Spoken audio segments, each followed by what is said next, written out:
अमित अपनी नई कार में बैठा। उसकी खिड़कियों से बारिश की बूंदें टकरा रही थीं। उसका मन शांत नहीं था। शहर की भागदौड़ से दूर वह अपने दोस्त राहुल के गांव जा रहा था, जो पहाड़ों के बीच कहीं छिपा था। राहुल ने कहा था कि रास्ता सीधा और आसान है, लेकिन पिछले आधे घंटे से वह एक ही मोड़ पर बार बार आ रहा था। हर बार एक पुराना सूखा पेड़ सड़क पर गिरा हुआ मिलता था। अमित को लगा कि वह शायद खो गया है। उसने अपनी कार रोकी और गूगल मैप्स पर देखा। नेटवर्क नहीं था। वह घबरा गया। तभी उसे कुछ दूरी पर एक गांव की धुंधली सी रोशनी दिखाई दी। उसने सोचा कि शायद वहां कोई मदद मिल जाए। जब वह गांव में पहुंचा, तो उसे लगा जैसे समय रुक गया हो। सड़कें सुनसान थीं, पुराने लकड़ी के मकान और एक अजीब सी खामोशी। एक भी इंसान दिखाई नहीं दे रहा था। अमित ने अपनी कार की हेडलाइट्स जलाई और आगे बढ़ा। तभी एक बूढ़ा आदमी अचानक सामने आ गया। उसके चेहरे पर अजीब सी शांति थी। यहाँ से निकलना चाहते हो? बूढ़े ने पूछा। अमित चौंक गया। हाँ, मैं खो गया हूँ। क्या आप मुझे रास्ता बता सकते हैं? बूढ़े ने एक धीमी, डरावनी हंसी हंसते हुए कहा, बेटा, यहाँ से कोई नहीं जा सकता। जो एक बार यहाँ आता है, वह यहीं का होकर रह जाता है। अमित को लगा कि बूढ़ा शायद पागल है। उसने उसे नजरअंदाज किया और आगे बढ़ने की कोशिश की, लेकिन जैसे ही उसने कार स्टार्ट की, बूढ़े ने एक बार फिर कहा, याद रखना, अंधेरा होने के बाद बाहर मत निकलना। रात के वो जाग जाते हैं। अमित ने बूढ़े की बात पर ध्यान नहीं दिया और तेजी से कार भगाकर गांव से बाहर निकलने की कोशिश करने लगा। कुछ ही दूर जाने पर वह फिर उसी जगह पर लौट आया जहां से उसने शुरुआत की थी, गांव के प्रवेश द्वार पर। वह घबरा गया। यह कोई साधारण जगह नहीं थी। उसने देखा कि कुछ लोग एक पुराने घर से निकल रहे हैं और उसकी तरफ आ रहे हैं। उनमें से एक औरत ने उसे अपनी तरफ बुलाया। यहाँ आ जाओ, बाहर खतरा है। घबराया हुआ अमित कार से बाहर निकला और उनके साथ उस पुराने घर में घुस गया, जिसे वे सुरक्षित घर कहते थे। अंदर लगभग 15 लोग थे। सभी की आंखों में डर और निराशा थी। तुम भी फंस गए यहाँ? एक जवान लड़के ने पूछा। उसका नाम आकाश था। हाँ, अमित ने जवाब दिया। उन्होंने अमित को बताया कि यह गांव एक जाल है। वे सब अलग अलग समय पर यहाँ आए थे और अब बाहर नहीं जा सकते थे। रात होते ही कुछ अजीब भयानक जीव जंगल से बाहर आते थे और उन लोगों को मार डालते थे जो सुरक्षित घर के अंदर नहीं होते थे। इन जीवों की आंखें लाल थीं और वे इंसानों की तरह दिखते थे, लेकिन उनके चेहरे पर एक दर्दनाक खौफनाक मुस्कान थी। वे न केवल शरीर को बल्कि दिमाग को भी सताते थे। अमित को बूढ़े की बात याद आई। रात के वो जाग जाते हैं। उन्होंने बताया कि इन जीवों को मुस्कुराने वाले कहते हैं। वे रात भर घर के दरवाजे पर दस्तक देते थे, खिड़कियों पर नाखून मारते थे और उन लोगों के नाम पुकारते थे जिन्हें वे शिकार बनाना चाहते थे। उनकी आवाज इतनी प्यारी और लुभावनी होती थी कि कोई भी उनके जाल में फंस सकता था। अमित ने देखा कि घर के सारे दरवाजे और खिड़कियां लकड़ी के भारी भरकम पटों से बंद थे। एक औरत ने बताया कि यह सुरक्षा उन्हें एक बूढ़ी औरत ने सिखाई थी, जो इस जगह को समझती थी।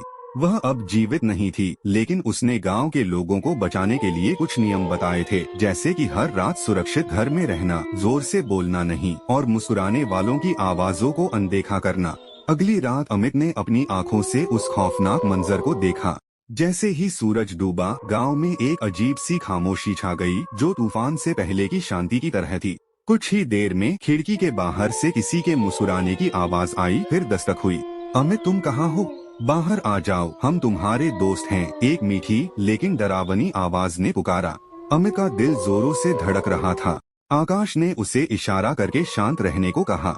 अमित ने खिड़की के एक छेद से बाहर झांका। उसे एक भयानक चेहरा दिखाई दिया। उसकी आंखें खून की तरह लाल थीं और होंठ एक क्रूर मुस्कान में फैले हुए थे। वह रात अमित की जिंदगी की सबसे लंबी रात थी। मुस्कुराने वालों ने हर किसी को पुकारा, उनके परिवार के सदस्यों की आवाजों की नकल की और उन्हें बाहर आने के लिए फुसलाया। कुछ लोग चीखने लगे, लेकिन आकाश ने उन्हें शांत किया। सुबह होते ही वे जीव गायब हो गए। गांव में फिर से शांति छा गई। अमित ने देखा कि एक औरत रात को दरवाजा खोलने की कोशिश कर रही थी। आकाश ने उसे रोक लिया। उसे मुस्कुराने वाले बुला रहे हैं, वह अब हमारी तरह नहीं है।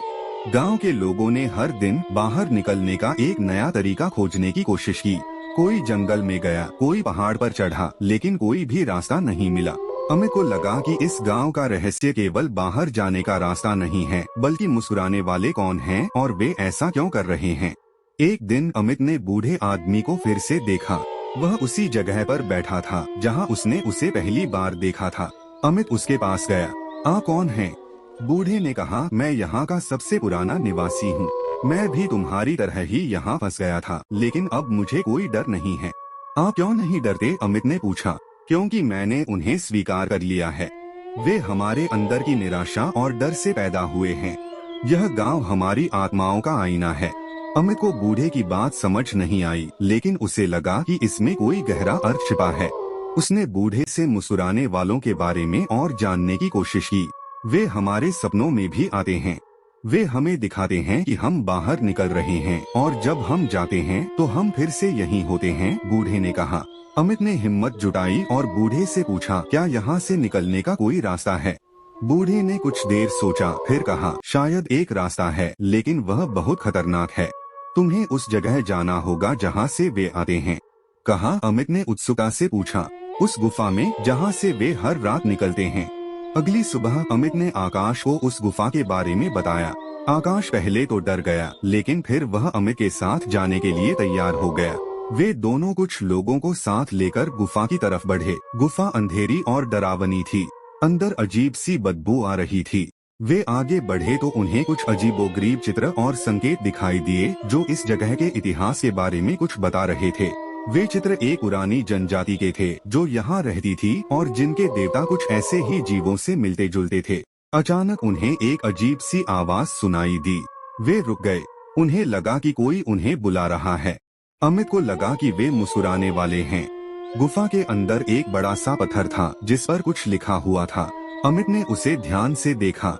लिखा था, मुक्ति का द्वार तब खुलेगा जब तुम अपने सबसे बड़े डर का सामना करोगे।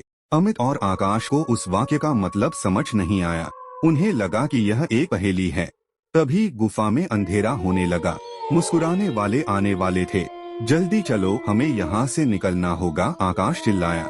वे गुफा से बाहर भागे, लेकिन तभी उन्हें एक तेज रोशनी दिखाई दी। वे चौंक गए।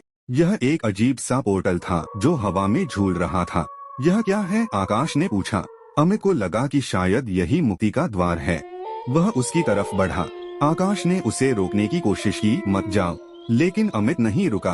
वह पोर्टल में चला गया। उसकी आंखों के सामने सब कुछ धुंधला हो गया। जब उसने अपनी आंखें खोली तो वह अपनी कार में बैठा था जहां से उसने इस गांव में प्रवेश किया था। वह डर गया था, लेकिन वह सुरक्षित था। अमित ने अपनी कार स्टार्ट की और तेजी से वहां से निकल गया।